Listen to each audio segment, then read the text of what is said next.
Hello welcome to Gita సారాంశం.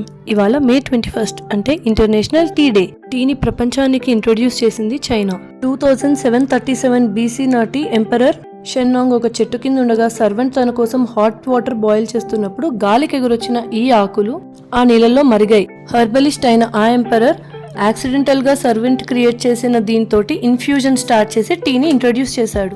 ఇండియాకు మాత్రం బ్రిటిషర్స్ ఇంట్రడ్యూస్ చేశారు, ఎందుకంటే చైనా మీద మోనోపలీ సంపాదించడానికి. ఇండియాలో Assam is famous for tea production. టీలోని యాంటీ ఆక్సిడెంట్స్ వల్ల పాజిటివ్ ఎనర్జీ వచ్చి స్లీపీనెస్ కి గుడ్ బై చెప్పొచ్చు. Tea is a relaxing drink, heart friendly, good for the gut and manage blood sugar. ఇందులో కెఫెన్ కాఫీ కంటే తక్కువ ఉంటుంది. హెర్బల్ టీ వెయిట్ లాస్ కి మంచిది, బోన్స్ ని ప్రొటెక్ట్ చేస్తుంది, ఇమ్యూన్ సిస్టమ్ ని పెంచుతుంది, క్యాన్సర్ కి మంచిది. అలాగే ఏమీ లేని ప్యూర్ టీ క్యాలరీ ఫ్రీ కూడా. ఇండియాలో హాస్పిటాలిటీకి మారుపేరుగా టీ అని చెప్పొచ్చు. ఇవాల్టికి నా చాయ్ స్టోరీ, వేడివేడి మసాలా చాయ్.